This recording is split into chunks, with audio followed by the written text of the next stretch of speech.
now moving on to the midfield, and the four midfielders I've chosen for the greatest 11, World Cup 11 of all time. I'm going to start with Thomas Müller, simply because he came in the German team as a young boy, scored 5 goals in his first World Cup appearance, and that was in 2010. And boy, he never looked back from then. To score 5 goals in your first ever World Cup, some great players haven't even done that. He went on to win the Best Young Player award, which he rightfully deserved. He then finished the tournament top goal scorer, and this is all as a young guy in your first ever World Cup performance. That is one of the greatest milestones to achieve. He then went on to the 2014 World Cup and scored another 5 goals. So for me, that speaks volumes to me, mate. I've never known a midfielder to go on to do that at such a young age, come in, hit the ground running and score so many goals. So for that reason alone, takes Müller straight in there. Also, the goals that Müller scored in the 2014 World Cup was vital goals that helped Germany to lift the trophy. And they haven't lifted the trophy in a long time before then. So thanks to Müller, this is one of the reasons why they lifted that trophy, along with other players, but mainly thanks to Müller. So my next midfielder that I'm going to go with has to be Jairzinho. The guy scored in every single round, including the final of the 1970 World Cup. And that was a World Cup alongside Pele and other great players. And for him to stand up and show himself and express himself in that kind of way amongst other great players, that's a great achievement for me. So he'd definitely go in there. On top of it, scoring another 2 goals in the 1974 World Cup and still showing that he's a prominent figure. And he wasn't just a goal scorer, he was a great player and he took the show by storm. So he's definitely going in it for me. The third midfielder, 100%, should Garrincha. Has to be Garrincha. Everything you picture Ronaldinho of being, he was that times 10. 100%. He was a showman that could get the job done as well. Wasn't just a showman with fancy skills that looks the part. He was the part and is the part.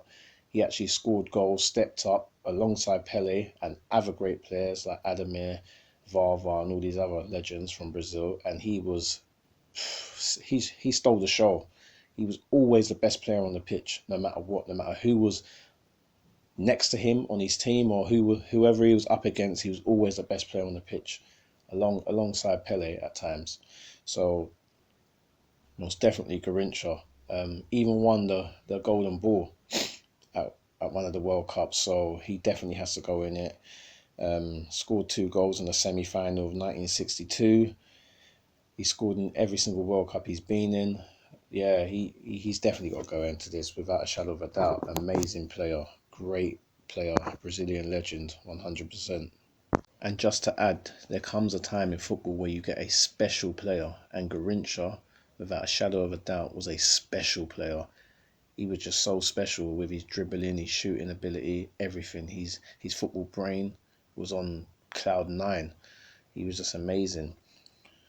So moving on to the fourth midfielder, would have to be Zinedine Zidane. Zizou, amazing player. 98.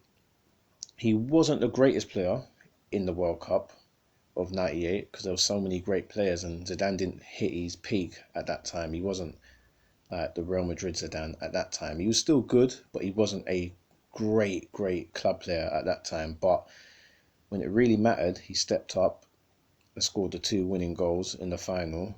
And throughout the tournament, he held his own. He didn't just score the goals and was non-existent. No, he scored the goals in the final, which was a milestone, great achievement against a great Brazilian team. But he held his own throughout the tournament. Came back to the next World Cup, 2002. France got eliminated in the group stages. Zidane was carrying an injury. France were dependent on him. And that was a very sad time for all the French supporters. But then he came back after that in 2006. And come on, we all know what he done in 2006, especially that game against Brazil where, he lobbed original Ronaldo. He was putting the ball through players' legs for fun. The famous roulette skill that we used to call the Zidane skill when we were kids. Yeah, Zidane in 2006, he let the whole world know I am the best and no one can talk to me. So yeah, Zidane definitely goes in this 2006 World Cup. I remember him chipping the penalty and it was scoring crossbar and in. Everything he done, like Zidane was just pure class, the epitome of class. Like he showed the whole world, even as a maturing player, the only way they could stop him was by cheating. We all remember the famous game where Italy cheated in order to win the World Cup in the final of 2006. So Zidane definitely, he walks into this. I don't even think France have ever had a player on his level, ever. So that's my midfield. Thomas Muller, Jarzinho, Garincha and Zinedine Zidane. So this was the hardest bit ever, choosing three strikers, but the first striker I'm going to go with has to be Pele.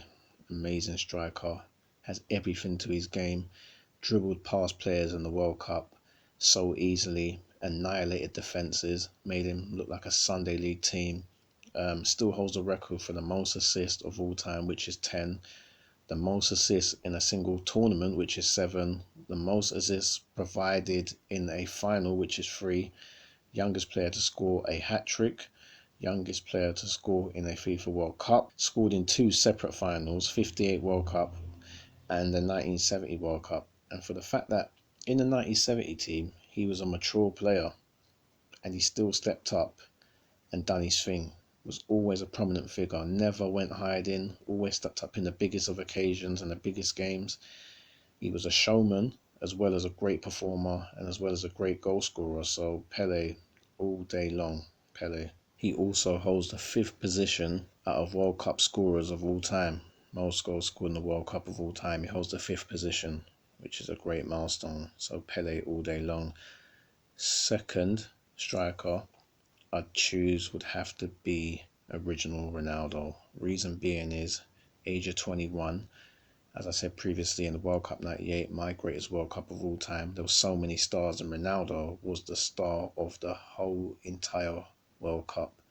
He took that tournament by storm, the king of stepovers, annihilating teams for fun.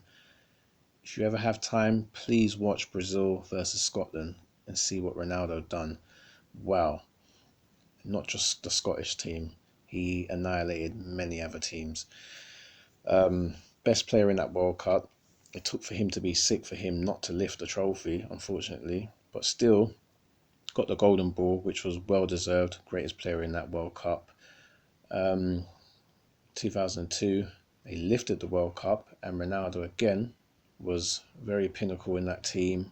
Prominent figure, amazing player, still the king of the stepovers. Rolled back the years a few times, which made me happy. Great goal scorer, always turned up in the biggest of games. Ronaldo scored a total of 8 goals in the World Cup 2002. He's second place in top goal scorers of all time in the World Cup, and that's 15 goals in total, which is a great milestone. So Ronaldo definitely gets the second spot for me. And now for my final striker. This was very hard for me, but I'm going to start off by saying I'm eliminating Diego Maradona from this spot. Reason being is he cheated, not just the hand of God, but taking drugs and so on. So he's getting eliminated from that. So that will be the reason why he ain't getting that final position. That was out of the 2 Germans, Klose, Miroslav Klose, and Gerd Müller. And the reason why I'm going to choose Gerd Müller, it was by fine margin, but I had to do it. And the reason why I'm going to choose Gerd Müller is because they both are World Cup winners. They're both strikers. They're both exactly the same. They're both just goal poachers, as we like to say. Not really great on the ball or really can dribble past 3 players or none of that. They're both just goal poachers. And they've both won the Golden Boot. Müller won his in 1970, scoring 10 goals. Klose won his in 2006, scoring 5 goals. So to me, that's 1-0 to Gerd Müller, scored more goals. On top of that, In the 1974 World Cup, against a Great Holland team, Gerd Muller does what he done best, and he scored a goal. In the 2014 World Cup final, Miroslav Klose never scored, so that's 2-0 to Gerd Muller as far as I'm concerned. So he wins the argument. Just based on those two things, he wins for me, because they're both exactly the same striker, and Muller stepped up and got the job done in better fashion than what Miroslav Klose done. So to me, he has to get that final position for a striker. On top of that, it took 40 years for a player to beat his World Cup record of all-time top goal scorer. So for me, he has to win. Also, Klose has been in an extra World Cup than Muller. He's played in more World Cups than Muller. He's played in 4 World Cups, Muller's played in 3. So for me, it's a no-brainer.